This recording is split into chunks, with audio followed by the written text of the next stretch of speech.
नमस्कार। आपकी अदालत में आपका बहुत बहुत स्वागत है।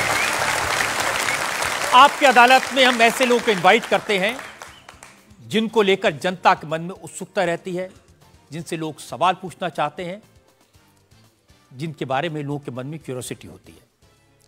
पिछले दिनों मैं जहां भी गया, लोगों ने मुझे एक शख्स के बारे में कहा, आप इन्हें आपकी अदालत में बुलाइए। और मैं भी सोचने के लिए मजबूर हो गया, ये कौन है जिसके बारे में हर पब्लिक फंक्शन में लोग मुझे कहते हैं, जिसके बारे में लोग मैसेज भेजते हैं, दर्शकों की बार बार मांग आती है। पता किया, इनकी सोशल मीडिया पर काफी फॉलोइंग है।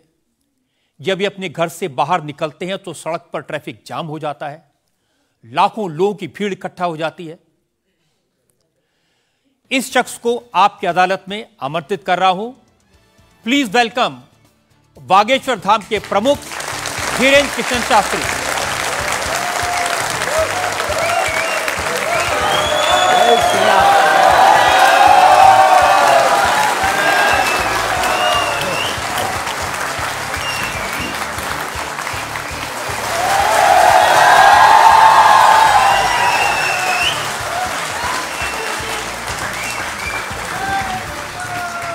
और धीरेन्द्र कृष्ण शास्त्री पर मुकदमे में आज हमारे जज हैं वरिष्ठ पत्रकार विनोद अग्निहोत्री।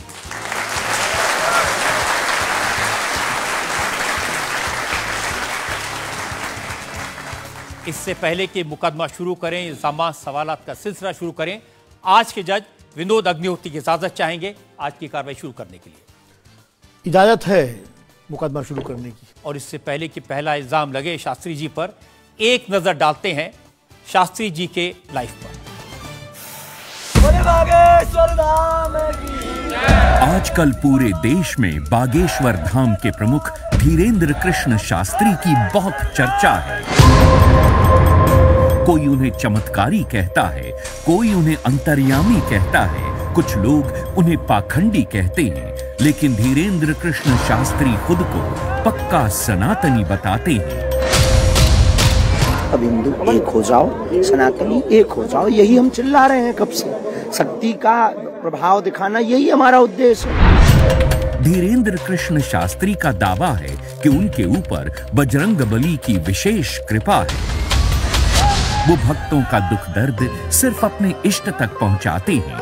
चूंकि भक्तों पर कृपा बरस रही है, इसलिए धीरेन्द्र कृष्ण शास्त्री का प्रताप भी बढ़ रहा है।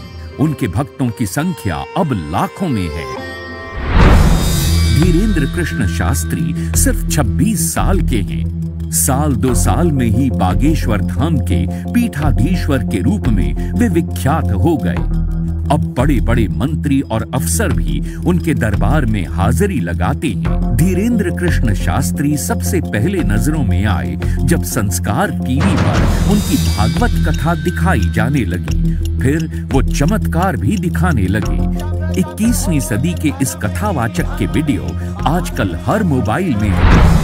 बाबा इंस्टाग्राम से लेकर फेसबुक तक हर जगह छा चुके हैं। जैसे जैसे धीरेन्द्र कृष्ण शास्त्री की लोकप्रियता बढ़ी तो विवाद भी सामने आ गए। धीरेन्द्र कृष्ण शास्त्री का दावा है कि वो कोई पैसा नहीं लेते। जो उनके दरबार में आना चाहता है उसे सिर्फ हनुमान जी के यहाँ नारियल बांधकर अर्जी लगानी पड़ती है। धीरेन्द्र कृष्ण शास्त्री एक अच्छे वक्ता हैं। अब उनका संकल्प है कि वो सनातन धर्म को घर घर पहुंचाएंगे और भारत को हिंदू राष्ट्र घोषित करवाएंगे। आपकी अदालत में धीरेन्द्र कृष्ण शास्त्री अपना मुकदमा खुद लड़ेंगे। तो आइए शुरू करते हैं आज का मुकदमा।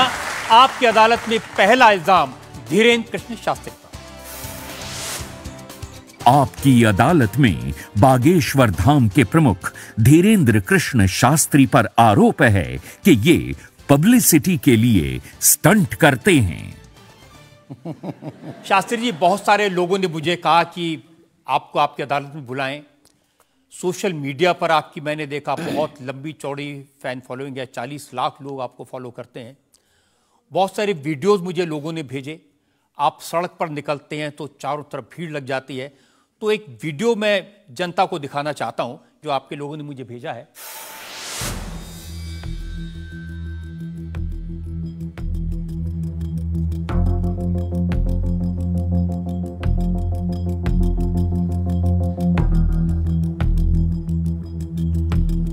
तो ये वाकई में शास्त्री जी असली वीडियो है या पब्लिसिटी स्टंट है, बनाया हुआ है?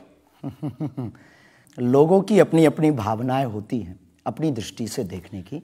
ये वास्तविकता एक जगह की नहीं है। जहां जहां बागेश्वर बालाजी का दरबार लगता, जहां जहां बागेश्वर बालाजी की कृपा से दास कथा करने जाता, ये तो कम है, कैमरे में कम आया है, और ज्यादा है।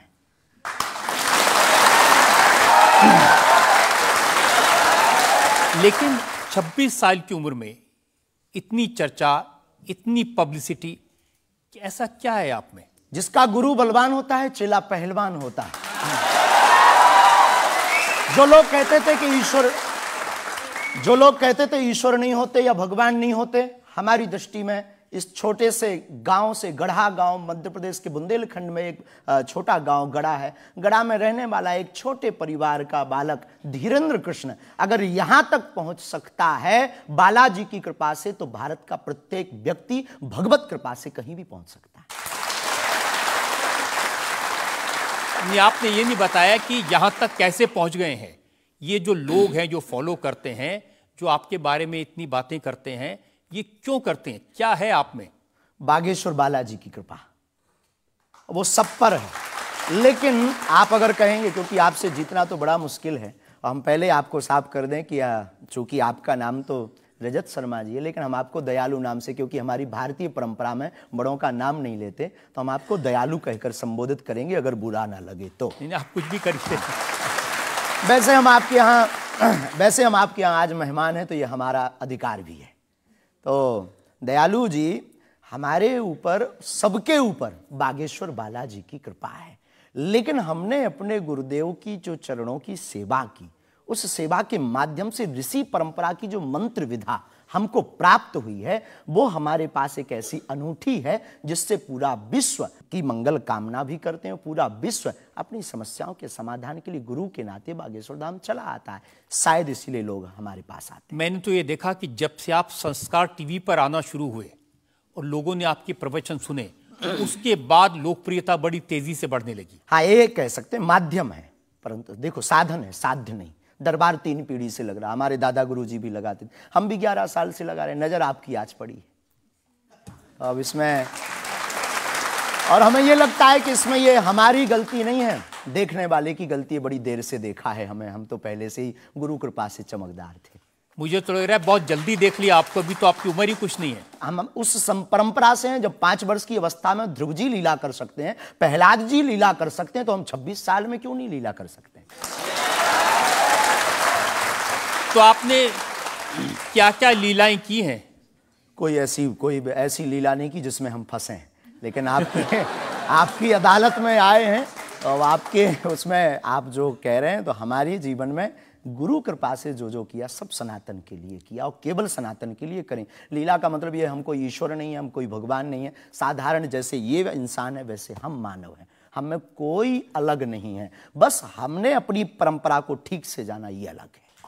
आप जब स्कूल में पढ़ते थे तो जैसे बाकी छात्र होते हैं ऐसे ही थे लगभग, और मास्टर जी कहते थे ये स्कूल में ना है तो अच्छा है, इतना शरारती है? हाँ, उपद्रवी तो थोड़ा थे, क्योंकि हम जाते थे तो एक तो बहुत कम जाना होता था, लेकिन बहुत गंभीर और सौम्य भाव से हम जाते थे, और लोगों की भावनाएं हमारे पास रहती थी। चूंकि हमारे दादा गुरु का नाम बहुत प्रसिद्ध था, तो दादा गुरु के कारण लोग हमको भी प्रेम देते थे, स्नेह देते, दुलार देते। हमारे दादा गुरु जी को हनुमान जी का 2 बार साक्षात्कार हुआ, ऐसा हमने माना, और उनके अनुयायियों ने माना।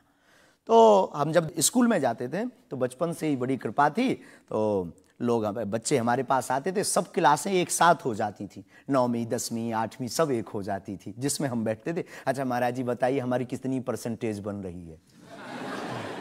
तो हम, वो बचपना, उस वक्त ऐसा भाव रहता था दिखाने का। अब तो बहुत गंभीर हो गए, लोगों ने कह करके हमें बड़ा गंभीर बना दिया, तो वो भाव रहता। अच्छा ठीक है, तेरी प्यारे 56% बन रही, और मेहनत कर, 60 हो जाएगी। तो कौन हनुमान जी बताते थे कितनी परसेंटेज?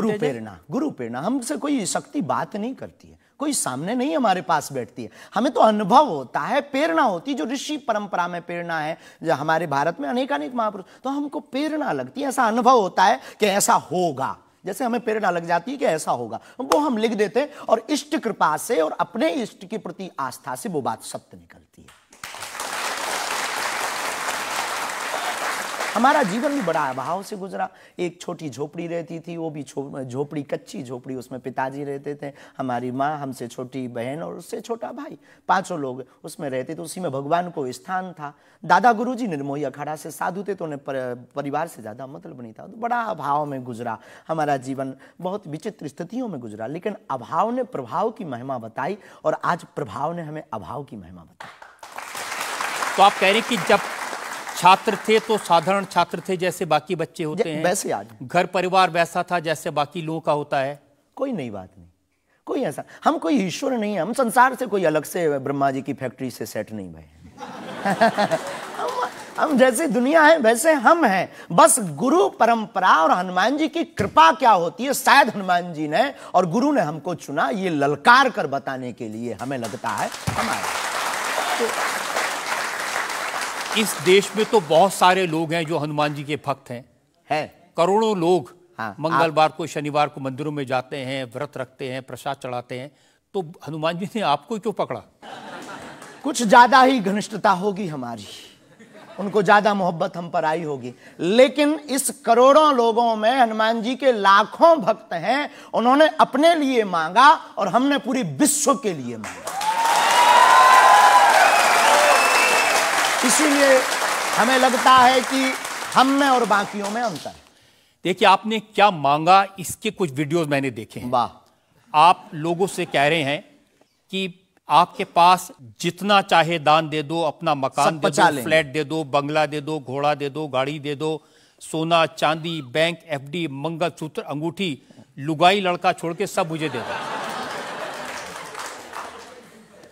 ये हमारा डिस्क्लेमर रहता है दरबार के पहले का।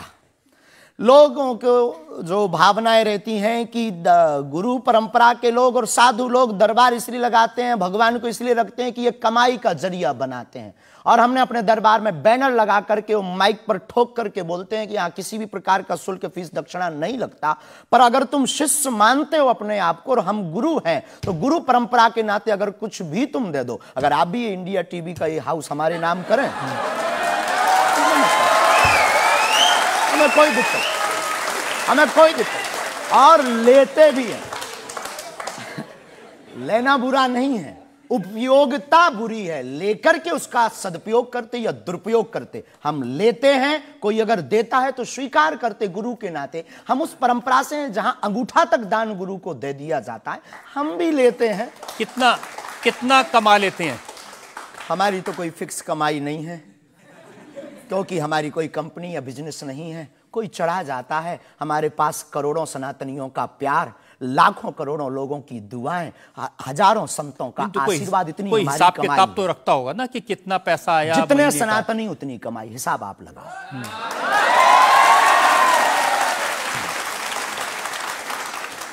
ज्यादा बातें इसलिए होती हैं कि आप जो स्टंट करते हैं पब्लिसिटी के लिए, आप ऐसी ऐसी बातें कह देते हैं।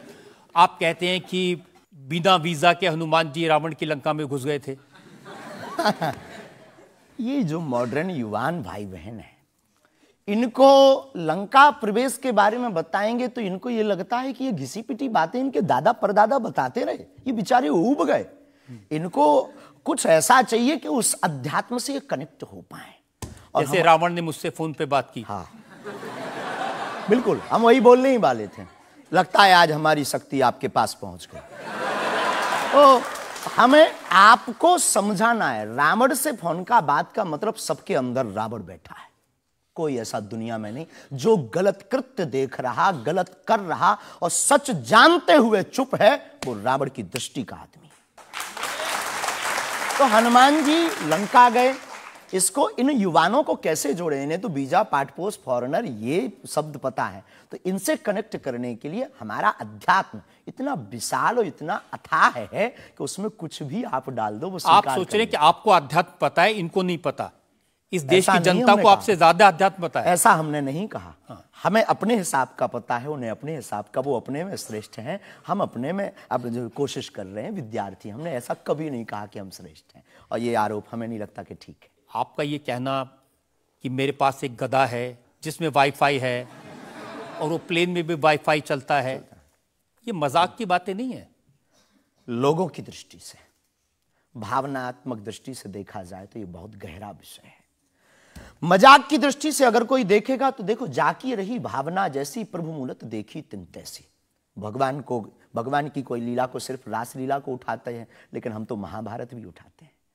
तो अपनी अपनी दृष्टि है, हम ये मजाक में नहीं कहते। हम उनको बताना चाहते हैं कि हमारे देवी देवताओं से जो हमारे इष्ट की परंपरा की जो निशानी है वो अगर नज़दीक रहे, गुरु की निशानी अगर नज़दीक रहे, माता पिता की बातों की निशानी नज़दीक रहे, तो बेटा कभी गलती नहीं करेगा, वो चार चांद लगाता रहेगा। शास्त्री जी, इसको कहते हैं आप अंधों के शहर में आईना बेचने की कोशिश कर रहे हैं।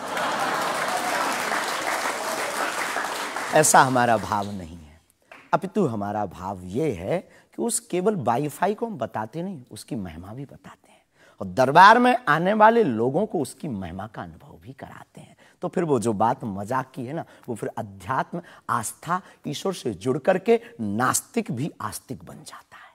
देखिए, आपको भोले भाले लोगों को बताना चाहिए कि भाई ये मैं मजाक में कह रहा हूं, विनोद हम कहते है, भी हैं। और ये मैं असल में बहुत बार बोलते हैं विनोद हम कर रहे हैं, हम बहुत बार बोलते हैं। अब कोई हमारे विनोद को सीरियस ले ले तो वो उसका निजी अनुभव है। तो अब मैं लोगों को बता दूं कि एक बार बगैर टिकट पकड़े गए थे आप रेलवे में। हाँ, ये तो बताना चाहिए। बिल्कुल पकड़े गए थे, लेकिन ये भी बताइए कि हम टीटी से ही 1100 रुपया लेकर आए थे। उसी टीटी से लेकर आए थे, और जिस वाईफाई की आपने चर्चा की उसी वाईफाई की दम पर उसके बाप का नाम बताकर लेकर आए थे।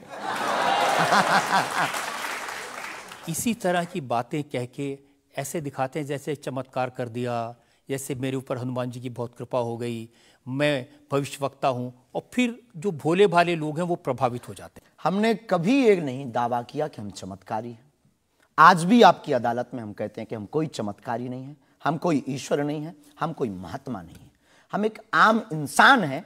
लेकिन हमारी अपने इष्ट की प्रति आस्था, ऋषि परंपरा के प्रति आस्था है, जो महर्षि वाल्मीकि से पत्र दरबार की महिमा चली है, उस महिमा का हम अनुकरण करते हैं, और उस आस्था में उलझनों में का रास्ता मिल जाता है, तो उसे आप चाहे चमत्कार मानिए अथवा फिर आप अपनी बुद्धि से जो जिसने जो जाना वो हमें माना। देखिए शास्त्री जी, बहुत सारे ऐसे लोग हैं, गरीब हैं, परेशान हैं, बीमारियों से थके हारे हैं, डॉक्टर से आशा छूट जाती है, हॉस्पिटल से आशा छूट जाती है, वो आपके पास आते हैं, वो सोचते हैं यहाँ इलाज मिलेगा। किसी का बच्चा बोल नहीं सकता, किसी का बच्चा चल नहीं सकता, वो लोग बड़ी आस्था विश्वास लेके, जो मैंने जानकारी हासिल की, वो आते हैं, सोचते हैं कि यहाँ से शायद उन्हें कोई रास्ता दिख जाएगा, और उन्हें मिल जाता है।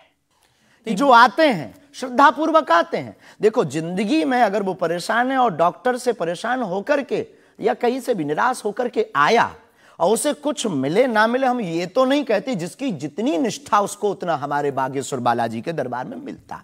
और अगर नहीं मिलता, अगर उसे जीवन जीने की अगर डांडस और सात्तावना मिलती है, तो क्या ये भी कम है? बिना पैसों में, बिना दक्षिणा दिए, बिना कुछ लगे अगर हनुमान जी से जुड़ रहा, अगर वो प्रभु से जुड़ रहा, अगर उसे जीवन जीने में 4 दिन की जिंदगी है, डॉक्टर ने कह दिया तो मर जाओगे, लेकिन बागेश्वर धाम के नाम से उसके चेहरे पे मुस्कुराहट है कि मेरा हारे का सहारा है, तो अगर ये मुस्कुराहट उसके चेहरे पर आती, इससे किसी को गुस्ताखी क्यों? देखिए, अगर बागेश्वर धाम आने से लोगों का इलाज हो जाता है, तो फिर आपको कैंसर हॉस्पिटल बनाने की क्या जरूरत है? यही तो हम बताना चाहते हैं कि दुआ और दवा दोनों आवश्यक है। हमने ये नहीं कहा कि हम डॉक्टरों के खिलाफ हैं। अब मैंने पूछ लिया तो आपने दवा ऐड कर दिया उसमें। नहीं, हमने औषधालय बागेश्वर धाम पर खुलवाया है, और मंदिर के समीप खुलवाया है। वहां पर ग्राम पंचायत का भवन है, वहां पर आयुर्वेदिक औषधालय है। दुआ और दवा मतलब नीचे दवा है, और वहां ठीक नहीं हुए तो दुआ के लिए चढ़ जाओ मंदिर पर। दोनों काम करेगा, ठीक है। और ये कोई नई बात नहीं है, हमने ऐड नहीं की, डॉक्टर खुद ऐड करता है, ऑपरेशन करता है, जब ठीक नहीं होता तो वो भी कहता है तुम भी प्रार्थना करो। लेकिन ये सही है कि जिस इलाके में आप हैं उस इलाके में बहुत सारे ऐसे लोग हैं जो इसी तरह पर्ची निकालते हैं, जो इसी तरह दुआ की बात करते हैं। पूरे भारत में ऋषि परंपरा के अनेक लोग हैं, बहुत लोग तो नहीं कह सकते, पर अनेक लोग पूरे भारत में हैं। और केवल हमारे इलाके में नहीं, पूरे भारत में। हमारे इलाके में बागेश्वर बालाजी की महिमा और दादा गुरुजी के पास दरबार से, कृपा से बहुत से महापुरुष और भी। मैं बताता हूँ, एक लवलेश नाम के गुरुजी हैं, 20 साल की उम्र है, और वो भी इसी तरह से पर्ची निकालते हैं। हम भी इसी तरह से, हम कभी ऐसे मिले नहीं, इस भाव से हमारा कभी मिलना नहीं हुआ, और इस विषय पर उनका निज मत हो हम कह नहीं सकते, ईश्वर जाने। नहीं, मत तो पता नहीं, उनके ऊपर रेप का इल्जाम है और वो जेल में है, कह नहीं सकते। तो उस एरिया में ऐसे और भी बहुत सारे लोग हैं। अभी हम अर्जी लगाने के हिसाब से घूमे नहीं हैं, आप कहो तो इस बार जाकर के घूमेंगे कितने लोग हैं। अभी तो हमें एक पता है, छतरपुर जिले में एक गढ़ा गांव है, वहां बागेश्वर धाम है, वहां सदगुरु सन्यासी बाबा से परंपरा चली दरबार की, आप भी आइए। ये बात सही है कि देश में बहुत सारे ऐसे लोग हैं जो कहते हैं हमारे पास सिद्धि है। एक जयपुर में है, उन्होंने बताया कि मैंने कर्ण पिशाच को साधा हुआ है, और वो भी किसी की भी डेट ऑफ बर्थ बता देते हैं, किसी के परिवार वालों का नाम बता देते हैं। हमारे पास ऐसी कोई सिद्धि नहीं, ना हमने ऐसी कोई साधना कर रखी है। हमारे पास सिर्फ अपने इष्ट पर, हनुमान जी पर भरोसा है, जो अष्ट सिद्ध नवनिधि के दाता हैं। ना हम कोई डेट बताते हैं, ना हम कोई नाम बताते हैं, और अगर उनकी कृपा से पता चल जाए तो कोई बुरी बात नहीं। जनता में जो लोग सवाल पूछना चाहते हैं, आमतौर पर क्या होता है कि संत का नाम आते ही हमारे माइंड में एक इमेज बनती है कि दाढ़ी होगी, बहुत ही जो उनकी वेशभूषा होगी बहुत ही सिंपल और सरल होगी, लेकिन आपकी वेशभूषा देख के, टोपी देख के लगता है एकदम कलरफुल रहता है।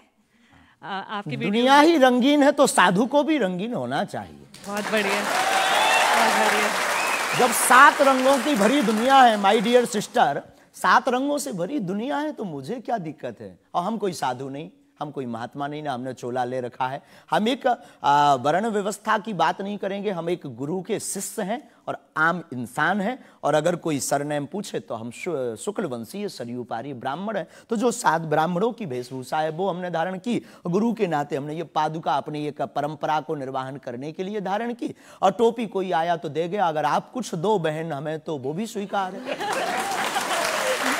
आप चाहो तो कुछ हमें पहनने को दे सकते हो, हम पहन लेंगे। एक वेबसाइट ने लिखा कि ये जो टोपी पहनते हैं ये पहनाने वाले से भी कुछ गुरु दक्षिणा लेते हैं, जो कपड़े पहनते हैं, जो कपड़े जिसके दिए पहनते हैं उससे भी कुछ पैसा लेते हैं। आज तक ऐसा कोई मिला नहीं है, खोज जारी है। किसी ने हमें आज तक दक्षिणा नहीं दी टोपी पहनाने के नाम पर या कपड़े पहनाने के नाम पर। हम तो राह चलते कोई मिल जाता है तो उसका पहन लेते, अपना दे देते हैं। हम तो साधु उस परंपरा के हैं, उस परंपरा के। लेकिन अच्छे लगते हैं आपको ये रंग बिरंगे कपड़े? बहुत आनंद आता है। क्या दिक्कत है साहब? किसी को दिक्कत है वो हमसे ज्यादा रंगीन पहने। एक शायर ने कहा कि जो खानदानी रईस हैं वो मिजाज रखते हैं नर्म अपना, आपका लहजा बता रहा है आपकी ये शोहरत नई नई नहीं।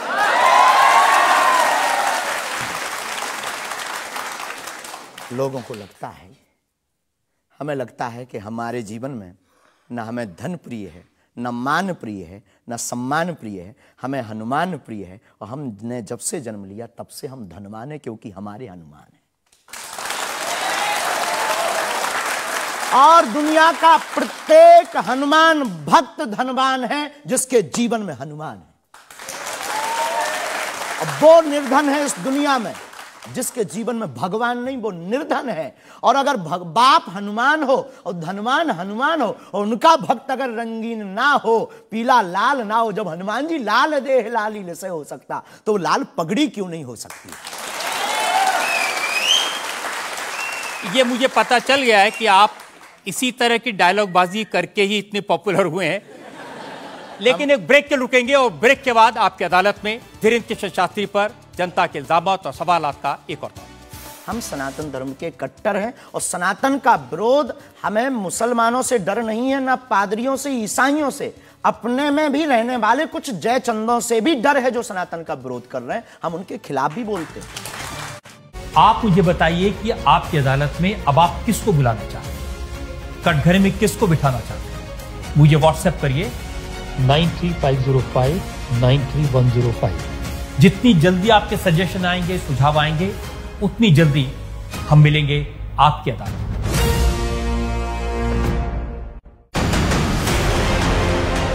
48 घंटों में 20 बार भूकंप, करीब 16,000 लाशें निकाली जा चुकी हैं। इस मलबे में इस वक्त हजारों लोग फंसे हुए हैं।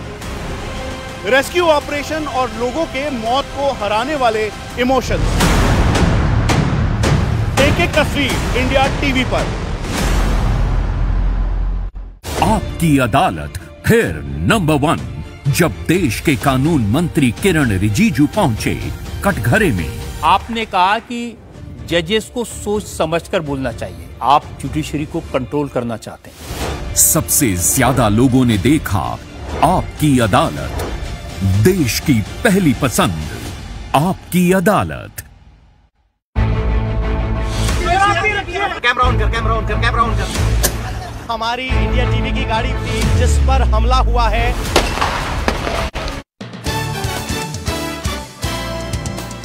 आपकी अदालत में आज हमारे मेहमान हैं बागेश्वर पीठ के प्रमुख धीरेन्द्र कृष्ण शास्त्री। आपकी अदालत में अगला इंसान। आपकी अदालत में बागेश्वर धाम के प्रमुख धीरेन्द्र कृष्ण शास्त्री पर इल्जाम है कि ये असभ्य भाषा का प्रयोग करते हैं। शास्त्री जी, कुछ लोग आपको पीठाधीश्वर मानते हैं, कुछ लोग गुरु मानते हैं, लोग महाराज कहते हैं, बड़ा आदर करते हैं, कोई संत कहता है, लेकिन आप जिस भाषा का प्रयोग करते हैं वो इस गरिमा के अनुकूल नहीं लगती कई बार। जैसे आपने एक पत्रकार को कहा कि तुझे नंगा कर दूंगा, ये साधु की भाषा तो नहीं हो सकती, ये संत की भाषा तो नहीं हो सकती। ब्राह्मण समाज पर कमेंट करने वाले एक व्यक्ति को आपने कहा मूर्ख, ठठेरी के बरे, नकट्टा। तो ये ठठेरी क्या होता है? कोई हम जातिवादी नहीं है, पहली बात तो हम ये क्लियर करें। नहीं, ये ठठेरी क्या होता है? ये हमारे बुंदेलखंड का एक भावनात्मक शब्द है, ठठरी। जब माताएं बड़ी आवेश में होती है और बालक कोई गलती कर देता है तो माताएं अपनी बालक को कहती हैं, अरे ठठरी के बरे सुधर जा, न कटा। तो हम बहुत गांव के भोले भाले अनपढ़ गवार आदमी हैं, अंगूठा छाप है, ठीक से पढ़ाई की नहीं, तो गवार आदमी है। तो जो माँ की हमारी जो परंपराएं है, जो पारिवारिक बोलचाल है, उस पारिवारिक बोलचाल में अगर कोई साधु के ऊपर टिप्पणी उठाएगा, रामचरितमानस पर टिप्पणी उठाएगा या भगवान पर टिप्पणी उठाएगा, तो स्वभावश सनातनी हिंदू होने के नाते वो लहजा निकल जाता है। और सठे साठ्यम समाचरित, ये भी कौन सी गलत बात है? अगर कोई भगवान को गाली बके और हम उसको श्रीमान जी कहें, स्वामी जी कहें, भगवान कहें, तो हमें तो नहीं लगता कि वो बिना ना मानत जलद जड़ गए 3 दिन बीत, और बोले राम सकोप तब भय बिन हो ये ना प्रीत। देखिए, आप अपने आप को बड़े पढ़ा लिखा गवार कह करके तो नहीं छुप सकते उसके पीछे। आपने उनसे कहा कि तू मुझे मिल जा, मैं तुझे मसल दूंगा। बहुत अच्छा, हाँ, ये हमने कहा, क्योंकि उन्होंने कथावाचकों को पाखंडी कहा था, जिस विषय पर आपने ये टिप्पणी किया है। उन्होंने कथावाचक, हमने कहा कथावाचक हो सकते पाखंडी, पर पर्टिकुलर नाम लीजिए, सब नहीं हो सकते। इस भारत में जगतगुरु स्वामी रामभद्राचार्य भी है, मुरारी बापू भी कथाव्यास है, पूज्यपाद श्री मलुक पीठाधीश्वर भी कथाव्यास है, उनमें एक दास भी है। ये महापुरुषों पे आज तक कोई इल्जाम नहीं है, और इन महापुरुषों पर इल्जाम नहीं है तो सब कथा। भाई, एक पत्रकार गलत हो सकता, सब नहीं हो सकता। हम अगर सबको कहें कि सब पत्रकार ऐसे होते हैं तो ये हमारी धूर्तता होगी। तो उसने सब कथावाचकों को ऐसा कहा था, तब हमने उसको कहा था कि भाई अगर तुम ऐसा कहो तो महापुरुषों के बारे में तो किसी को नहीं कहना चाहिए, तो बात ठीक है, तय है। रामचरितमानस के बारे में नहीं कहना चाहिए तो तय है। तो उसके लिए अगर ऐसा मसला कह दिया समझाने के लिए, वो है तो हमारा आदमी चेला। लेकिन आपने संत तुकाराम के बारे में क्या कहा? संत तुकार को आपने कहा संत तुकाराम की लुगाई रोज उन्हें मारती थी, रोज पीटती थी डंडे से। तो किसी ने उनसे पूछा, तुम रोज लुगाई से पिटते हो, शर्म नहीं आती? इसमें बोलचाल की भाषा में थोड़ा सा वो हुआ। हमने एक कथा पढ़ी थी, एक पुस्तक में, उसमें लिखा था कि उनकी पत्नी झगड़ालू, बड़ी ईर्ष्यालु थी, बड़ी विचित्र थी, और वो संत तुकाराम जी को एक बार गन्ने के लिए भेजती, गन्ना वो एक लेकर शाम को आते तो वो उनके शरीर पर प्रहार कर देती, एक गन्ने के 2 टुकड़े हो जाते। पर तुकाराम बहुत अद्भुत महापुरुष थे, उन्होंने कहा, देख तू कितनी ज्ञानवान है, पहले गन्ना एक था, हम लोग 2 थे, तूने मेरे शरीर पर प्रहार करके गन्ने के 2 टुकड़े कर दिया, अब एक तू चूस एक मैं लूं। तो लेकिन हमारा आपने जो बोलचाल उसमें बिगड़ा आपने जिस अंदाज में कहा था वो सम्मानजनक नहीं था, समाज के लिए असभ्य था, इसमें कोई संदेह नहीं है। लेकिन हम अपनी भाषा से समझने का कोशिश करते हैं, जो कई बार हमारी भाषा लोगों के अनुरूप फिट नहीं है। कभी नहीं, आपको नहीं लगता कि संत तुकाराम जैसे महान संत के बारे में ये कह दिया, उसके लिए हमने गलती माननी चाहिए? बिल्कुल, अगर ये किसी की भावनाओं को ठेस पहुंचा तो संतों के प्रति हमारे हृदय में अथाह प्रेम है, अथाह प्रेम। और हम स्वप्न में भी, हम तो खुद साधु परंपरा से जीवित हुए हैं, नालायक से बोलने लायक संतों के कारण हुए, और हम अगर संतों का अनादर करेंगे तो अपनी जिंदगी में हम रहेंगे कहां? तो हम तो विनम्रता पूर्वक अगर किसी को ठेस पहुंचा तो हमें नहीं लगता कि हमारे द्वारा उनको ऐसा कहा, लेकिन अगर किसी को ठेस पहुंचा और शब्द ऐसा मुंह से फिसल गया तो हम क्षमा प्रार्थी, कोई संदेह। अब मैं एक और उदाहरण आपको बताता हूँ।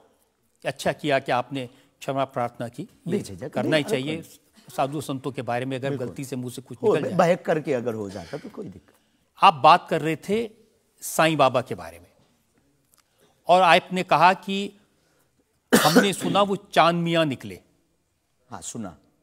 आपने कहा कि कई बार लगता है कि 33 कोटि क्या कम पड़ गए, और समझदार के लिए इशारा काफी है जी। जिन साईं बाबा को करोड़ों लोग मानते हैं, करोड़ों लोग की श्रद्धा उनमें है, उन्हें भगवान मानते हैं, उनकी पूजा करते हैं, उनके मंदिरों में लाखों लोग जाते हैं, उनके बारे में इस तरह की भाषा? बात ये थी, प्रश्न ये था, क्या साईं बाबा हिंदू हैं या मुसलमान? हमने कहा हम तो उस वक्त थे नहीं भाई साहब, अगर होते तो देखते टोपी पहनते थे कि माला। तो हमने जो सुना है, कोर्ट ने कहा, ऐसा एक पत्रकार में पत्र वार्ता में निकला है कि वो चांद मियां हैं, उन्होंने, उनके जो कमेटी के लोग हैं उन्होंने क्षमा मांगी, तो हमने यही बात उनको बता दी, बस प्रेस की बात बता दी। तो हमसे ज्यादा ये आरोप जिस पत्रकार ने ये छापा है उस पर उठना चाहिए। नहीं, लेकिन आपके कहने से लोगों की भावनाएं आहत हुई। हमारा किसी भी संत के प्रति अनादर नहीं, सब धर्मों के प्रति सम्मान है। जो जिस धर्म को मान रहा बलपूर्वक उसको मानना चाहिए। हम सिर्फ अपने धर्म के कट्टर हैं, सिर्फ ये बताना चाहते हैं। हम तो साईं बाबा का सम्मान करते हैं आप? बेझिझक, संत के नाते, संत के नाते बेझिझक। हमें बाबा साईं बाबा से क्या आपत्ति है, क्या विपत्ति है? हमें अपने आप से आपत्ति नहीं है, हम किसी साधु से कैसे आपत्ति हो सकती? क्योंकि जिस सनातन धर्म की आप बात करते हैं वो वसुदेव कुटुंबकम, सबसे पहले तो संयम, धैर्य, भाषा पर नियंत्रण, ये सब। लेकिन कब तक धैर्य, कब तक संयम? राम की यात्रा पर कब तक पत्थर सहेंगे? पालघर के संतों को बर्बरता के साथ मारा जाता है, कब तक सहेंगे? रामचरितमानस की प्रतियां जलाई जाती हैं, कब तक सहेंगे? संतों को पाखंडी इस देश में बताया जाता है, कब तक धैर्य और संयम रखें? एक दिन भगवान का भी धैर्य खो गया था और उन्होंने भी बाण मार करके समुद्र को सुखा दिया था और रावण का दमन कर दिया था। तो हम कब तक धैर्य, ये भोले भाले लोग, ये भोले भाले सनातनी कब तक ये धैर्य सहेंगे? और एक बात हम आपकी अदालत में बोल देते हैं, सनातन के लिए अगर हमारे प्राण जाते हों और अगर लोगों की दृष्टि में हम असंयमित हैं तो ये हमें बने रहने दीजिए। देखिए, सनातन धर्म के बारे में आप अच्छी बातें कही, किसी को आपत्ति नहीं है, लेकिन अभी जो आप इतनी जोर जोर से कह रहे थे कब तक बर्दाश्त करें, कब तक बर्दाश्त करें, तो कौन आपको बर्दाश्त करने को कह रहा है? जो ये प्रतियां जला रहे हैं, जो संतों को मार रहे हैं, जो सनातन के खिलाफ झूठा प्रचार कर रहे हैं, जो संतों के खिलाफ और सनातन की संस्कृति को छिन्न भिन्न करने के लिए मूवी बना रहे हैं। जब आप ऐसी बातें कहते हैं ना, तो असदुद्दीन ओवैसी जैसे लोगों को ये कहने का मौका मिलता है कि इन लोगों को अनाप शनाप बातें करने का अधिकार दे दिया सरकार ने। उनको लगता है कि इस तरह की बातें करते हैं उससे समाज में नफरत पैदा होती है, दीवारें खड़ी होती हैं। हम करें तो चोरी, वो करें तो सीना जोरी। उनके मंचों से मारने काटने की बात होती तब नहीं, अक्षरधाम में 40 हिंदुओं को मारा जाता तब नहीं है। उनके खुले मंच पर धर्म परिवर्तन करवाया जाता है तब कुछ नहीं होता है। उनके खुले मंच पर संतों को, कितने संतों की हम आपको वीडियो क्लिप ना दिखा दें, उनके खिलाफ टिप्पणी की, गाली बकी गई, यहां तक कि हमको भी रोज 500 गालियां आज दी जा रही। तो क्या ये सही है? शास्त्री जी, हिंदू समाज में भी ऐसे बहुत सारे लोग हैं जो इस तरह की भाषा का इस्तेमाल करते हैं, जो इस तरह की धमकियां देते हैं, जो दूसरे धर्मों की भावनाओं को हमें नहीं आहत लगता करते कि हिंदू समाज धमकियां देता है, जवाब दे। समाज नहीं, हिंदू समाज में भी कुछ लोग ऐसे हैं, कुछ लोग अगर हैं इसी तो तरह का भाषा का सबका तो नहीं कह सकते, पर हम प्रति उत्तर दें। जो लोग ऐसे लोग हैं उनके लिए भी आपको उसी सख्ती से बोलना चाहिए। हम किसी भी पंथ के विरोधी नहीं हैं, हम सनातन धर्म के कट्टर हैं, और सनातन का विरोध हमें मुसलमानों से डर नहीं है, ना पादरियों से, ईसाइयों से, अपने में भी रहने वाले कुछ जयचंदों से भी डर है जो सनातन का विरोध कर रहे हैं। हम उनके खिलाफ भी बोलते हैं। और ये जो मसलने वाला विषय है, ये मसलने वाला विषय जो हमने बोला है, वो किसी मुसलमान के लिए नहीं बोला, एक हिंदू व्यक्ति के लिए ही बोला, जब उसने संतों पर उंगली उठाई थी। और बोलना हमें मौलिक अधिकार है, हम भी भारतीय नागरिक हैं। मुसलमानों से कुछ परेशानी है? बिल्कुल भी नहीं, हमारे तो मित्र भी हैं। मैंने तो ये भी सुना कि आपकी बहन की शादी एक मुसलमान से पैसे लेकर सहयोग आपने दी, करवाई हाँ। थी। आज भी हमारा मित्र, अभी 5 दिन पहले ही मिला, चाय भी पी। और हमारा लगभग 500-600 मुसलमान परिवार हैं जो आत्मा से जुड़े हैं। इस भारत का प्रत्येक नागरिक अपने हृदय पर अगर हाथ रखे ना, अब मीडिया में वो कुछ भी बोले, तो उसकी रंगों में राम और कृष्ण का ही ब्लड बह रहा है। तो हम मानवता के पुजारी हैं, हम मानवता के पुजारी हैं, जातियों के या पंथ के पुजारी नहीं। हम इसको लेकर मेरे पास और इल्जाम है। हम एक ब्रेक के रुकेंगे और ब्रेक के बाद आपकी अदालत में धीरेन्द्र शास्त्री पर इल्जामात और सवालात का एक और।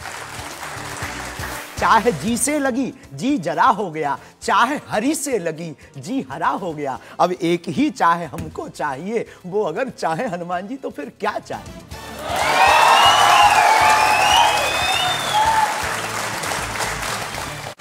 आप मुझे बताइए कि आपकी अदालत में अब आप किसको बुलाना चाहते हैं, कटघरे में किसको बिठाना चाहते हैं? मुझे व्हाट्सएप करिए 93,505,93,105। जितनी जल्दी आपके सजेशन आएंगे, सुझाव आएंगे, उतनी जल्दी हम मिलेंगे आपकी अदालत में।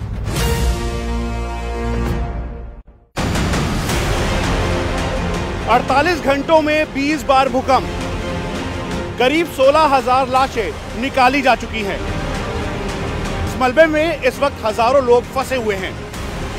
Rescue operation. आपकी अदालत फिर नंबर 1 जब देश के कानून मंत्री किरण रिजिजू पहुंचे कटघरे में।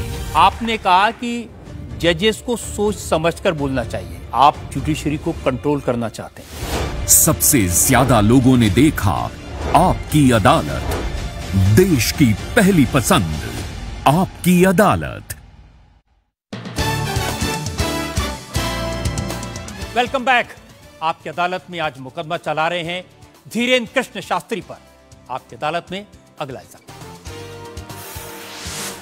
आपकी अदालत में बागेश्वर धाम के प्रमुख धीरेन्द्र कृष्ण शास्त्री पर आरोप है कि ये अपने विरोधियों को धमकी देते हैं।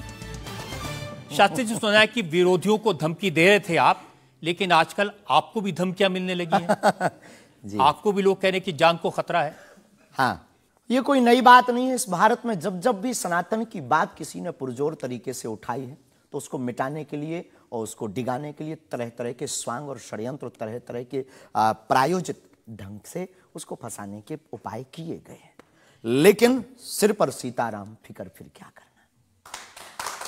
और रही बात धमकी की, तो साधु परंपरा में या हम अपनी गुरु परंपरा में कभी किसी को धमकी नहीं देते हैं। हम सिर्फ ये कहते हैं कायदे में रहोगे तो फायदे में रहोगे। आपके लिए सुरक्षा की मांग करने के लिए आपके समर्थकों ने जंतर मंतर पर एक प्रदर्शन किया, उसका वीडियो मैंने देखा है। और जो लोग बागेश्वर धाम के नाम पर वहां प्रदर्शन कर रहे हैं, वो कह रहे थे अब चाकू छोड़ो, तलवारें रखो, अब इन लोगों को गोली मारो। और वो लोग बहुत ही हिंसक भाषा का इस्तेमाल ये बिल्कुल भी कतई हमें पसंद नहीं है, और इसकी छूट हमने कदापि किसी को नहीं दी है। क्योंकि हम स्वयं ये कहते हैं कि जिंदगी में याद रखना, सनातन धर्म वो धर्म है जो अहिंसा का पुजारी है, और हम हिंसा के पक्षधर नहीं है। क्योंकि हिंदू का अर्थ ही होता है जो हिंसा का दमन करे। लेकिन आपने तो कुछ रिएक्ट ही नहीं किया। वो आपके स्पोक्स पर्सन हैं, उन्होंने कहा कि अरे तुम सब कब मारोगे, जब सब मर जाओगे, ईसाइयों को मुसलमानों को कब मारोगे? नहीं, ये बात बिल्कुल गलत है, क्योंकि सबको जीने का अधिकार है और हमें ऐसी कोई जानकारी नहीं लगी और हमारी तरफ से कोई लोग नहीं गए। लेकिन मैंने आपको जानकारी दे दी, आप चाहें तो मैं आपको वीडियो भेज दूंगा, वो देख लीजिए। बिल्कुल, हम एक बार बोलेंगे उनको, बेझिझक बोलेंगे। हम कभी इसके पक्षधर नहीं है। हम भारत में बहुत प्रेम और बहुत ही अहिंसा पूर्वक जीवन के पक्षधर हैं, इसलिए हमने हिंदू राष्ट्र की मांग की है। इतने अहिंसा के पक्षधर हैं आप, आपने खुद एक बार कहा कि अब सब हिंदू अपने हाथ में हथियार, माला और भाला रखो।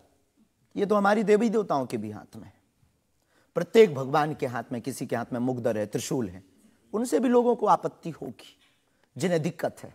हम सुरक्षा करना, भारतीय संविधान में भी हथियार देने का लाइसेंस दिया जाता है, उसको बंद करवाया जाए। जो हथियार देने का लाइसेंस है वो आत्मरक्षा के लिए। तो हम भी आत्मरक्षा के लिए भाला रखवा रहे हैं। हमारी क्षमता नहीं ना बंदूक लेने की, साहब गरीब आदमी है।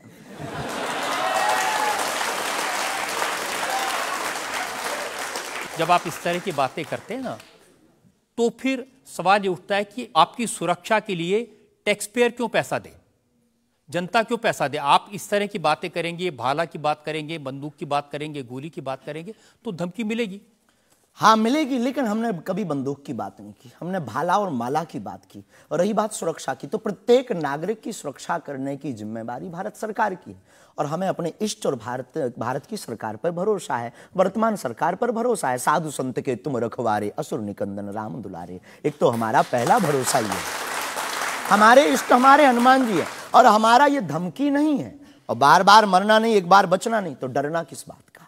तो जब तक जिएंगे, प्राण अगर जाते हो चले जाएं, पर सनातन की चर्चा, घर घर राम पहुंचाने की चर्चा नहीं हम छोड़ेंगे। वो 50 उपाय कोई कर ले।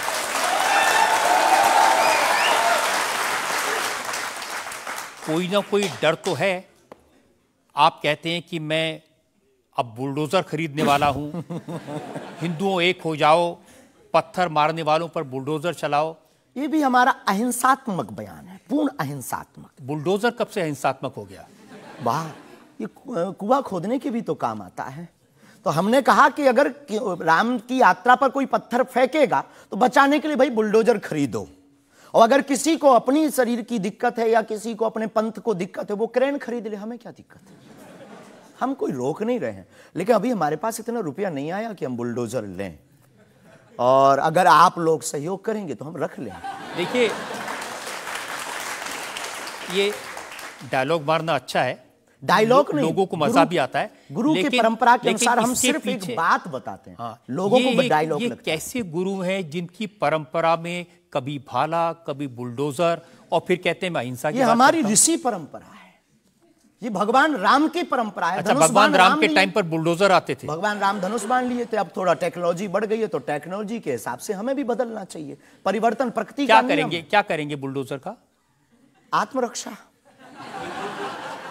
घर के बाहर रखेंगे कि देख भाई तू आना मत, ये भी है भाई। बंदूक जो इनके पास होती, सिपाहियों के पास चलाते थोड़ी है अनेक बार, वो तो दिखाने के लिए होती है कि तू कुछ करना। आप जो बातें कह रहे हैं ना कि सिपाहियों के पास भी बंदूक होती है, जो सीमा पर रक्षा करते हैं उनके पास बंदूक होती है, हमारे पास क्यों नहीं हो सकती? ऐसी बातें जानते हैं, मैंने किससे सुनी थी बहुत साल पहले, भिंडरान वाले से। ये कौन है? भिंडरान वाले पंजाब में जो आतंकवाद फैला था उसके सिंबल थे। नहीं, हमने कभी बंदूक की बात नहीं की, बुलडोजर की। उनसे मैंने ये सवाल पूछा था। उन्होंने बुलडोजर रखी थी। मैं आपको बताता हूं, उनसे मैंने, देखिए ये मजाक की बात नहीं है, मैंने उनसे सवाल पूछा था कि उनकी आपत्ति क्या थी कि जो हिंदू हैं वो यज्ञोपवीत क्यों पहनते हैं और सिख लोगों को कृपाण लेकर जाने की इजाजत क्यों नहीं होती। तो मैंने उनसे कहा कि यज्ञोपवीत से क्या नुकसान किसी को हो सकता है? तो उन्होंने कहा नहीं, इससे भी गला घोट के मारा जा सकता है। मैंने कहा आप तो बंदूक की बात कर रहे हैं। तो उन्होंने यही कहा था कि सिपाहियों के हाथ में भी तो बंदूक होती है, वो भी आत्मरक्षा के लिए। तो ऐसी बातें जो लोग गुरु परंपरा के लोग हों उनको नहीं कहनी चाहिए। आपकी दृष्टि से कह सकते हैं, लेकिन हमें लगता है कि आत्मरक्षा के लिए सब कुछ जरूरी है और वर्तमान समय में आवश्यक है। और बुलडोजर की बात अगर कहें तो बुलडोजर का पूर्ण अहिंसात्मक बयान है, और किसी व्यक्ति से अगर आप जोड़ रहे हैं तो वो उसका निज मत है। हमारा मत बंदूक की तरफ। सनातन धर्म का मत क्या है? सनातन धर्म का मत है सनातन सत्य, अहिंसा, दया, क्षमा, दान, जप, तप। मारकाट की बात तो नहीं करता वीरता सनातन भी धर्म। है, ये वीरता का प्रतीक है। बुलडोजर। बुलडोजर। चाय भी मंगवा दो साहब। अच्छा, हम चाय पियेंगे, हमें चाय की पीना बड़ी चाहते आदत हैं। है। हाँ, तो पानी और चाय दोनों भेजा जाए। जी जी। वैसे तो संतों को चाय पसंद नहीं आती है ना? लेकिन आपके बारे में जितना मैं रिसर्च की हूँ, मुझे पता चला है आपको चाय बहुत पसंद है। क्या ये सही है? जी बहन, बहुत सही बात है। जो कौन सी चाय पसंद करते हैं? अदरक वाली चाय, और हमारे दादा गुरुजी को बहुत प्रिय है। इस चाय से हमारी याद जुड़ी हुई है दादा गुरु से। हम 2 भाई हैं वैसे तो, पर ताऊ चाचा के मिलाकर के 10 भाई हैं।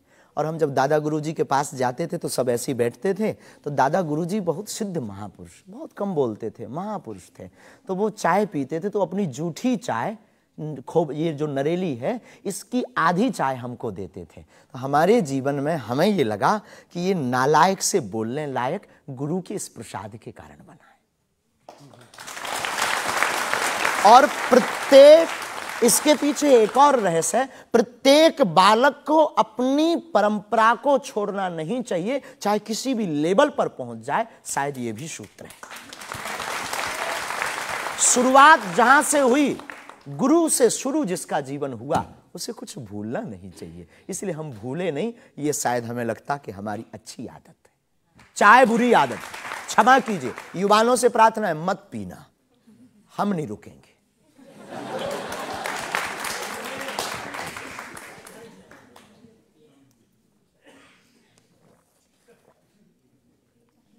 और हमारे दादा गुरु ने तो श्लोक भी बनाया है, कहो तो सुनाऊं? चाय पर श्लोक। चाय पर श्लोक आपने नहीं सुना होगा, एक बार सुन। केटली गर्भ संभूतम शक्कर पत्ती मिश्रितम कप मध्य विराजते देवी ओम चाय चंडिकाय नमो नमः। और केवल इतना ही नहीं, चाय और चाह दोनों जिंदगी में बहन जरूरी है।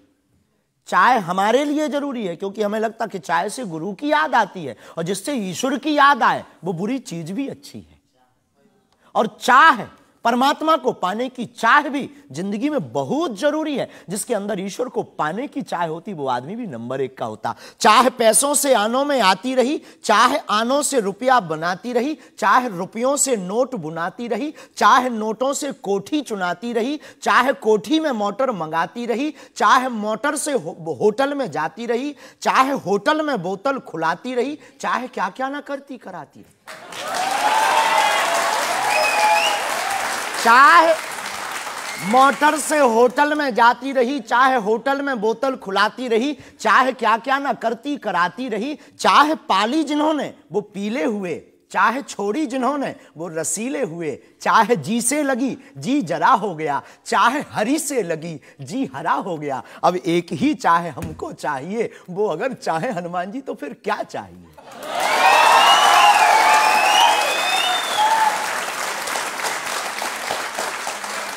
अब आप ये मत कहना कि ये डायलॉग बाजी है क्योंकि हम आपकी अदालत में ये कहते हैं, हमारा कोई भी बयान डायलॉग नहीं है। हमारा प्रत्येक बयान हमारे युवाओं को और भारत को जगाने का है। मैं तो सोच रहा था कि आपको पहले से पता होगा कि मैं क्या पूछने वाला हूं। शायद ये जो चाय आप पीते हैं, इससे एनर्जी आती है, ऊर्जा आती है, शक्ति मिलती है? लगभग गुरु की याद आती है। और देखो चाय पीना, देखो सच बात यह है कि चाय पीना ठीक नहीं है, चाय हानिकारक है, भूख मारती है। लेकिन हम 24 घंटे में 18 घंटे सेवा करते हैं, लगभग 17 घंटे गद्दी पे बैठते बोलते हैं। भूख लगेगी तो नींद आएगी, नींद को मारने का एक बहुत अच्छा उपाय है चाय पी लेंगे। भूख कम तो हम ज़्यादा समाज सेवा कर पाते हैं, हमें ऐसा लगता है, पर डॉक्टरी भाषा में ये ठीक नहीं है। तो ये सिर्फ समाज सेवा के काम आती है, या फिर जैसे शाहरुख खान की फिल्म पठान को आपने क्रिटिसाइज किया, वो भी चाय का असर था? चाय कोई नशा नहीं है, लेकिन अगर आप उसकी बात करें तो हमने सिर्फ सनातन की बात की कि हमारे सनातन पर भगवा रंग ही बेशरम क्यों बार बार। एक फिल्म 1987 के लगभग आई थी, संतोषी माता की फिल्म। संतोषी माता की फिल्म आने के बाद लोगों की भावना इतनी दृढ़ होगी कि शुक्रवार को टमाटर और नींबू बिकना कम हो गए।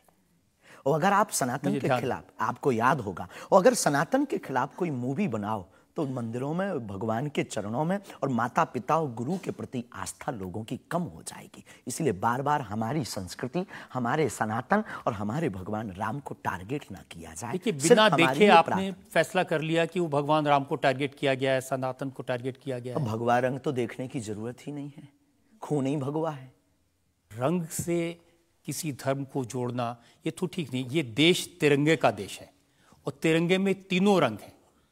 बिल्कुल है, और सब रंगों का सम्मान करना चाहिए। तो है तो हमने कभी, अच्छा तो भगवा रंग, हरा रंग भी तो बेशर्म हो सकता है। हाँ, क्यों नहीं हो सकता? हो सकता है ना। हाँ। बस यही हमारी मांग है। देखिए, ये इस तरह की जो मांगे करते हैं ना, उसी पर मुझे आपत्ति है। आप कहते हैं ये भारत राष्ट्र हिंदू राष्ट्र बने, बेझिझक बने, हिंदू राष्ट्र बनेगा। ये जातिवाद, हम जातिवाद के खिलाफ हैं। कब तक गालियां जातिवाद के नाम पर, कब तक राजनीतिक रोटियां सेकी जाएंगी? ये बंद करो अब। कब तक जातिवाद के नाम पर वोट लेंगे? आप ये बंद करो। भारत को हिंदू राष्ट्र बनाओ, सामाजिक समरसता होगी, सब में समानता होगी, सौहार्दता होगी, न पत्थर गलेंगे, न रामचरितमानस जलेगी, न राम के ऊपर कोई टिप्पणी होगी। हिंदू राष्ट्र होगा तो राम राज्य आ जाएगा। भारत विश्व गुरु है। शास्त्री जी, ये जो देश है ना, ये भारत के संविधान से चलता है। वो संविधान जो बाबा साहब अंबेडकर ने बनाया था। क्षमा कीजिए, हम उसके आदर करते हैं, हमारे पूर्वजों ने स्वीकार किया। कहां आदर कर रहे हैं? वो संविधान कहता है ये धर्मनिरपेक्ष राज्य है, इसमें रिलीजन के नाम से इसको देश नहीं बनाया जा सकता। संविधान का प्रथम पृष्ठ ही भगवान राम के चित्र से प्रारंभ होता है। हाँ, बिल्कुल। संविधान का प्रथम पृष्ठ, जिस देश का संविधान भगवान राम से प्रारंभ हो, तो क्या वो हिंदू राष्ट्र, राम राज्य नहीं हो सकता है? वही संविधान जो भगवान राम के पृष्ठ से शुरू होता है, वही संविधान कहता है कि भारत एक धर्म निरपेक्ष हमने ऐसा राज्य सुना है, पढ़ा नहीं है, पूछना नहीं, पंथ निरपेक्ष कहा है। धर्म तो सिर्फ सनातन नहीं, धर्मनिरपेक्ष। हाँ, तो धर्म सिर्फ सनातन है, बाकी सब पंथ। देखिए, और जो देश धर्मनिरपेक्ष नहीं होते, जैसे हमारे पड़ोस में पाकिस्तान धर्म के आधार पर बना, उसका क्या हाल है ये आप देख रहे हैं। देख रहे हैं। लोगों के पास खाने को रोटी नहीं है, आतंकवाद चरम सीमा पर है। जब इस्लाम के नाम पर देश बनेगा, धर्म के नाम पर बनेगा, तो ये होगा। बिल्कुल बात सही है आपकी, लेकिन हम आपको बता दें, बाकी सब पंथ हैं, धर्म सिर्फ सनातन है। सुप्रीम कोर्ट के सामने ये मामला आया था और सुप्रीम कोर्ट ने क्या कहा था, एग्जैक्ट वर्ड्स मैं आपको बताता हूं। सुप्रीम कोर्ट ने कहा कि भारत जैसे धर्मनिरपेक्ष देश में धर्म के आधार पर घृणा फैलाने की, लोगों को बांटने की गुंजाइश नहीं है। जी, सुप्रीम कोर्ट तो ये नहीं करना चाहिए। हमारी तरफ से आदर है, लेकिन भारत हिंदू राष्ट्र था, है, बस घोषणा की जरूरत है। देखिए, आप रंग के नाम पर फिल्मों का विरोध करते हैं। आपने कहा कि ये फिल्म नहीं चलने देंगे। हम सिर्फ सनातन के विरोधियों का विरोध करते हैं। कोई रंग से, कोई व्यक्ति से, किसी संप्रदाय से हमारा कोई विरोध नहीं। सनातन के विरोधी से हमारा विरोध है, वो किसी भी बिरादरी या समुदाय या समाज का, चाहे भले ही क्यों। आपको यह भी समझना होगा, जिस फिल्म का आप इतना विरोध कर रहे थे, जिसको आप कह रहे थे कि लोग देखने ना जाएं, उसको करोड़ों ने देखा और वो लोग सुपरहिट फिल्म हुई। होनी भी चाहिए।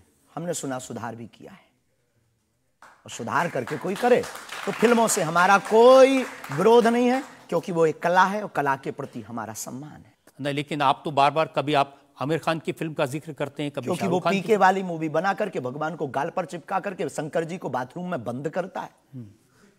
तो क्या ये सही है? जिसके प्रति हमारी आस्था है, लाखों लोग कहेंगे इस बात को सुनने के बाद, जिनके प्रति हमारी आस्था है, उनके साथ ऐसा मजाक किया जाए, भगवान के साथ खिलवाड़ किया जाए, क्या ये सही है? और उसकी बात बोलना अगर विरोध है तो हम मरते दम तक विरोध करेंगे। शास्त्री जी, मुझे कभी कभी लगता है कि चूंकि आपकी उम्र कम है, जैसे आप भिंडरान वाले को नहीं जानते, ऐसे ही फिल्मों का इतिहास भी आप नहीं जानते। एक फिल्म आई थी बैजू बावरा, उसमें एक भजन था, मन तड़पत हरि दर्शन को आज, जो सबसे हिट था। इसे लिखा शकील बदायूनी ने, म्यूजिक दिया नौशाद ने, गाया मोहम्मद रफ़ी ने। हम आपको बहुत विनम्रता पूर्वक कहें कि हम किसी भी समुदाय के विरोधी नहीं हैं। पुनः हम कहते हैं, हम रहीम को मानने वाले और कबीर का सम्मान करने वाले हैं। हम शेख मुबारक के साथ मित्रता निभाने वाले। ये आपको समझने की जरूरत है, ये मलिक मोहम्मद जायसी और रसखान का देश है जहां पर उन्होंने भगवान का गुणगान किया। हमने कभी विरोध नहीं किया, सम्मान किया, रसखान के पद गाए, रसखान के प्रति हमारा आदर है और भारत में सामाजिक सौहार्दता बनी रही, ये हमारी मांग है। और क्या ये नाजायज मांग है? नहीं, जिन आमिर खान का जिक्र कर रहे हैं, उन्होंने जब लगान फिल्म बनाई, उस फिल्म में जो भजन था वो जावेद अख्तर ने लिखा और रहमान ने उसका म्यूजिक दिया। जी, तो उसके प्रति सम्मान है। हमने सुना नहीं है, अभी तक उस फिल्म को देखा नहीं है, पर उसके प्रति हमारा सम्मान है। उसके प्रति हमारा कोई अगर वीडियो के लिए विरोध का मिले तो दिखाइए। मैं भेजूंगा आपको, यही आपकी नहीं, प्रॉब्लम है। हमारा विरोध उस गाने के प्रति नहीं, उस गाने के प्रति नहीं है। बस हमारा तो सिर्फ सनातन की बात है, फंडा सिर्फ सनातन। सिर्फ मैं कह रहा हूं कि आपको जिसका विरोध करना है उसके बारे में थोड़ी सी जानकारी हासिल कर लीजिए।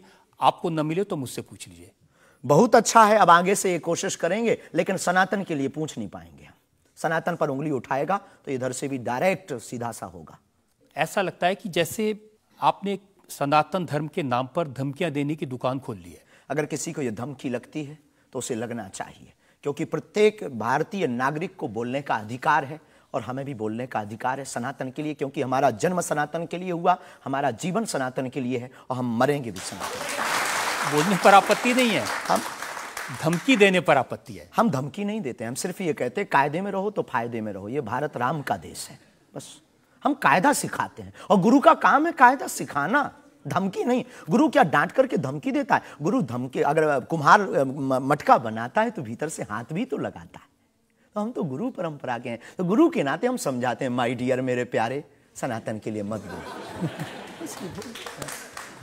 बुंदेली भाषा में ऐसी भाषा बोलेंगे तो अच्छा है। नहीं बोलेंगे, पर ठठरी बरे भी नहीं छोड़ेंगे। एक और ब्रेक के लिए रुकेंगे और ब्रेक के बाद आपकी अदालत में धीरेन्द्र के शास्त्री पर इल्जामात और सवालात का एक और। क्या चाहते हैं हनुमान जी से? सनातन धर्म और हिंदू राष्ट्र। फिर भी मांग पूरी नहीं होगी। अगर हिंदू राष्ट्र आप कह देंगे कि बन गया तो हम अखंड भारत मांगेंगे। प्रदर्शनकारी जो है वो लगातार पत्थरों की बरसात कर रहे हैं। 10-12 घंटे के अंदर अंदर 3 आतंकवादी हमले हो चुके हैं। जहां पर इस समय फायर कंटिन्यू किया जा रहा है और वहां से भी काउंटर फायर आ रहा है।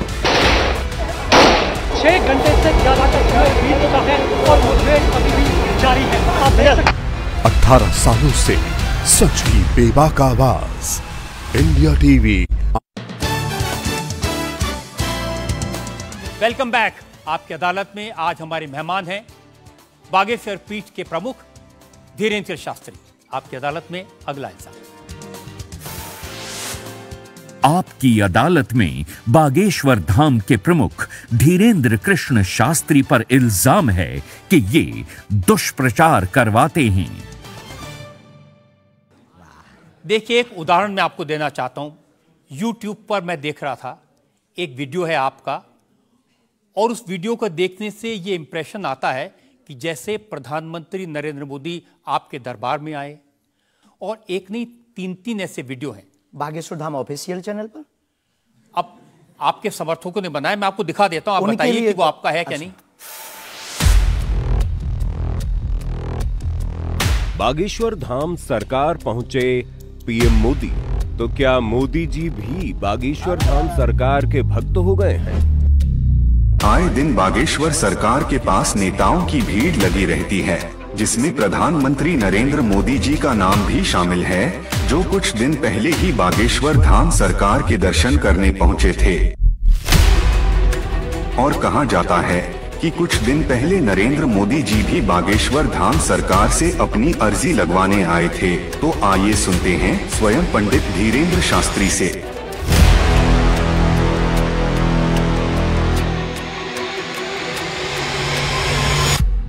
मोदी जी को ये प्रोजेक्ट करते हुए जैसे बागेश्वर धाम आए, मेरी जानकारी है कि 3 वीडियोस हैं, उनमें से एक बागेश्वर धाम का है। बागेश्वर धाम के ऑफिशियल चैनल से कभी हो ही नहीं सकता है, न ऐसी भूल हो सकती है, क्योंकि हमने कभी ऐसी इजाज़त नहीं दी। ये बहुत बड़ी गलतियां हैं। टीआरपी के चक्कर में रोज तो लोग हमारी शादी करवा देते हैं यूट्यूब पर। आपने सिर्फ ये भर देखा, ये भी तो देखिए कि हर बार हमारी लड़की बदल दी जाती है। हैप्पी बर्थडे कहीं ये कह दिया जाता है। एक ने न्यूज डाली थी, बागेश्वर सरकार 23 तारीख को परिणय सूत्र में बंधेंगे।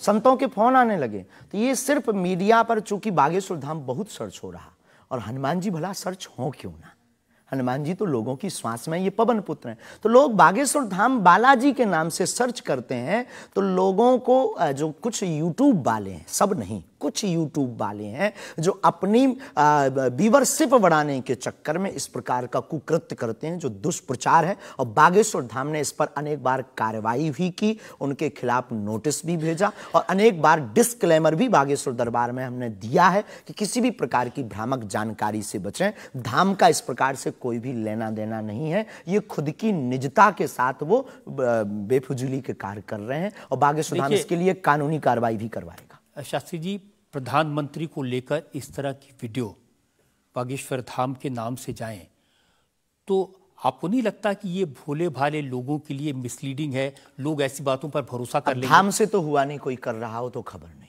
पर कर रहा जो उसके खिलाफ कानूनी कार्रवाई। अगर आपके नाम पे कोई कर रहा है तो भी आपको कोई एक्शन लेना चाहिए। आपने कुछ कार्रवाई की है? हाँ, अनेक बार नोटिस भी भिजवाया है, अनेक बार कितने चैनलों को बंद करवाया है, जो कई बार कोई खान के खिलाफ कर देते थे हमारे लिए, कई बार कोई धमकी डाल दे। बागेश्वर धाम पहुंचे जेल, अब वो ऐसी हथकड़ी हो, वो पुलिस अगल बगल लगा देते थे।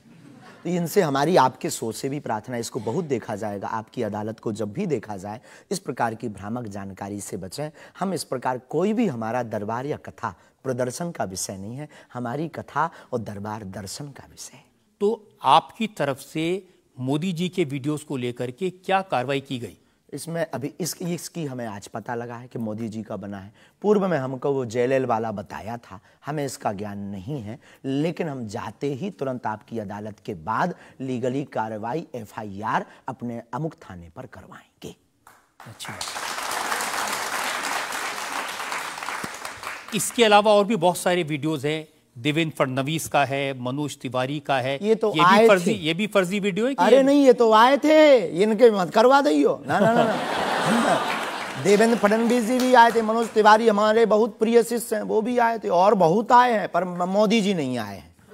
हाँ, ये बता देते हैं, तो इन पे FIR जी डिलीट ना करवा दियो, आप रोक दियो। लेकिन आपके 1-2 सेंटेंसेस हैं जिसमें आप कुछ मोदी जी कह रहे हैं, मोदी जी आइए। हाँ, वो हम लंदन में दरबार में थे, ये शायद उससे अगर ये जोड़ा हो, पूरा तो देखा नहीं, उससे जोड़ा हो तो खबर नहीं, हौस नहीं।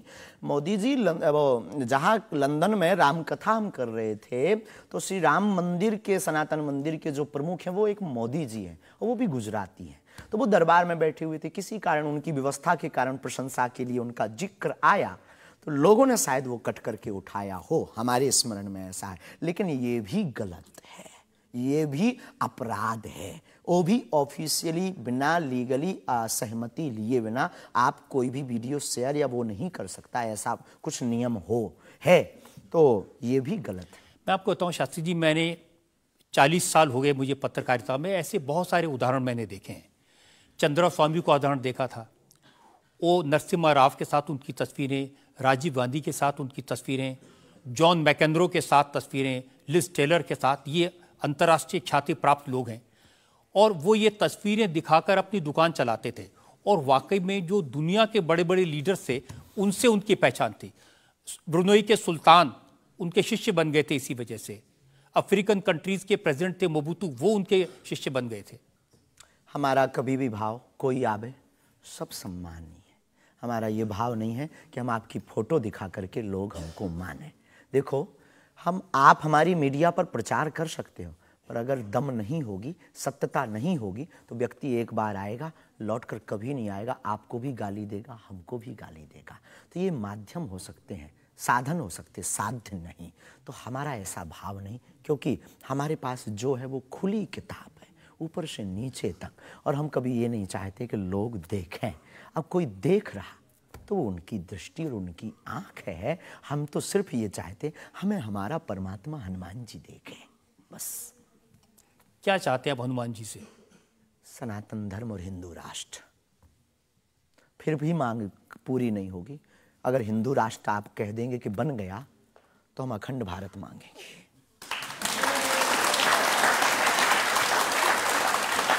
अगर वाकई में आपको भरोसा है कि बजरंगबली ऐसी इच्छाओं को पूरा कर सकते हैं, करते हैं, हमारी तो स्केल थोड़ा बढ़ाइए ना, उनसे कहिए कि पुतिन को समझाएं कि यूक्रेन से अपनी सेना वापस ले ले।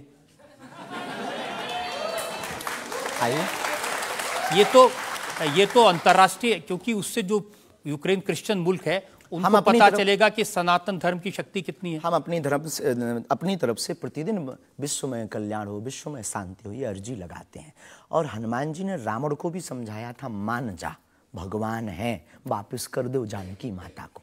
लेकिन जिसकी आ गई हो तो हनुमान जी की बातें उसे नहीं भाती हैं। गुरु के नाते हमने भी प्रार्थना की। अब किसी की आ गई, हम जो बताने, हमारे पास लोग आते, महाराज जी हम मर ना जाएं। अब उसको क्या कहें कि जो बता रहा उसे भी मरना है। हद हो गई, तो पागलों जैसी बात करते मेरे पागल।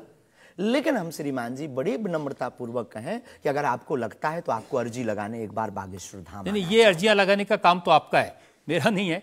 और अंतर्राष्ट्रीय विषय पर अब टर्की में इतना बड़ा जलजला आया है, इतना बड़ा भूकंप आया है, हजारों लोग मर गए हैं, तो कुछ आपको अर्जी लगानी चाहिए। बिल्कुल, हमने प्रार्थना तुरंत की और हम प्रार्थना करते कि प्रतिदिन जो भी हमारे पास है चूरन चटनी, हम अपने गुरुजी से और बालाजी से प्रार्थना करते विश्व का मंगल हो, सबका भला हो। इससे आपको फर्क नहीं पड़ेगा कि वो क्रिश्चियन कंट्री है या इस्लामिक? बिल्कुल भी नहीं। हम तो खुद गए, हम तो पूरी दुनिया का मंगल की कामना। हम उस धर्म से हैं जहाँ वसुदेव कुटुंबकम की चर्चा की जाती। सर्वे भवन्तु सुखना सर्वे सन्तु निरामया, सब में मंगल हो, मंगल भवन अमंगलहारी। हम ऐसे नहीं, हम मानवता के हैं। जिसके अंदर दुख है, हे बालाजी उसके संकट, आप संकट मोचन है, उसके संकट मिट जाएं, हमें कोई फर्क नहीं पड़ता है। ये अच्छी बात आपने कही।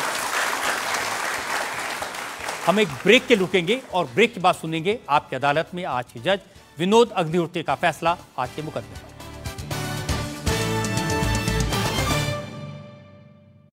आपकी अदालत फिर नंबर 1, जब देश के कानून मंत्री किरण रिजिजू पहुंचे कटघरे में। आपने कहा कि जजेस को सोच समझकर बोलना चाहिए, आप जुडिशरी को कंट्रोल करना चाहते हैं। सबसे ज्यादा लोगों ने देखा आपकी अदालत, देश की पहली पसंद, आपकी अदालत। Welcome back. आज हमने मुकदमा चलाया बागेश्वर धाम के प्रमुख धीरेन्द्र कृष्ण शास्त्री पर। हमने उनसे पूछा उनके चमत्कारों के बारे में, उनके प्रवचनों के बारे में, उनके धमकी भरे बयानों के बारे में, उनके स्टंट्स के बारे में और उनको लेकर सोशल मीडिया में चल रहे मिसलीडिंग वीडियोस के बारे में। अब वक्त है आपकी अदालत में आज के जज विनोद अग्निहोत्री के फैसले का। बागेश्वर धाम के प्रमुख आचार्य श्री धीरेन्द्र कृष्ण शास्त्री पर लगे सभी आरोपों और उनके जवाब सुनने के बाद अदालत इस निष्कर्ष पर पहुंची है कि ऋषि और संत परंपरा वाले इस देश में उन्हें भी अपने विचार लोगों तक पहुंचाने का अधिकार है। लेकिन जिस तरह धर्म के नाम पर पाखंड और धोखाधड़ी भी होती है, इसलिए श्री शास्त्री को बहुत सावधान रहने की आवश्यकता है। अदालत तमाम इल्जामों से श्री धीरेन्द्र शास्त्री को बाइज्जत बरी करते हुए निर्देश देती है कि बागेश्वर धाम बालाजी सरकार श्री हनुमान जी की कृपा से उन्हें यदि कोई सिद्धि और प्रसिद्धि मिली है तो उसका उपयोग लोक कल्याण और समाज की नैतिक आध्यात्मिक उन्नति के लिए करें और देश समाज में प्रेम, शांति, सद्भाव का वातावरण बनाने में सहायक हों। शास्त्री युवा हैं, इसलिए उनमें जोश स्वाभाविक है, परंतु जोश के साथ साथ होश भी अत्यंत आवश्यक है। अदालत अपेक्षा करती है कि उनकी वाणी में संयम, करुणा और क्षमा से अभिभूत रहेगी। आशा है कि धीरेन्द्र शास्त्री सनातन धर्म के इन्हीं शाश्वत मूल्यों के साथ भारतीय संत परंपरा को आगे बढ़ाते रहेंगे।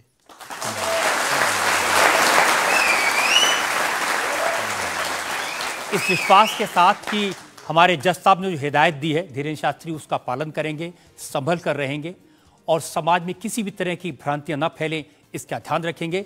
आपकी अदालत का आज का मुकदमा यहीं खत्म करते हैं। अगले सप्ताह आपसे मुलाकात होगी एक नई शख्सियत के साथ। तब तक के लिए नमस्कार। आपकी अदालत का सबसे एक्सक्लूसिव एपिसोड आप देख रहे थे। इस वक्त ये इंटरव्यू पूरे सोशल मीडिया पर छाया हुआ है। आपको बता दें, एपिसोड जब टीवी पर दिखाया जा रहा था, इंटरनेट पर केवल यही इंटरव्यू छाया हुआ था। इंटरव्यू में धीरेन्द्र शास्त्री ने जो बातें कही वो अब हेडलाइन बन चुकी हैं। सोशल मीडिया पर लोगों का कहना है कि यह इंटरव्यू अब तक के सारे रिकॉर्ड तोड़ने वाला है। धीरेन्द्र शास्त्री ने कहा कि भारत में सिर्फ सनातन एक धर्म है, बाकी केवल पंथ है। भारत हिंदू राष्ट्र था और है, बस घोषणा होनी बाकी है। धीरेन्द्र शास्त्री ने अपने इंटरव्यू में कहा कि मैं सिर्फ सनातन विरोधियों के खिलाफ हूं। धीरेन्द्र शास्त्री उर्फ बागेश्वर महाराज का यह एक्सक्लूसिव इंटरव्यू आपकी अदालत में फिर से आप देख सकते हैं सुबह 10 बजे।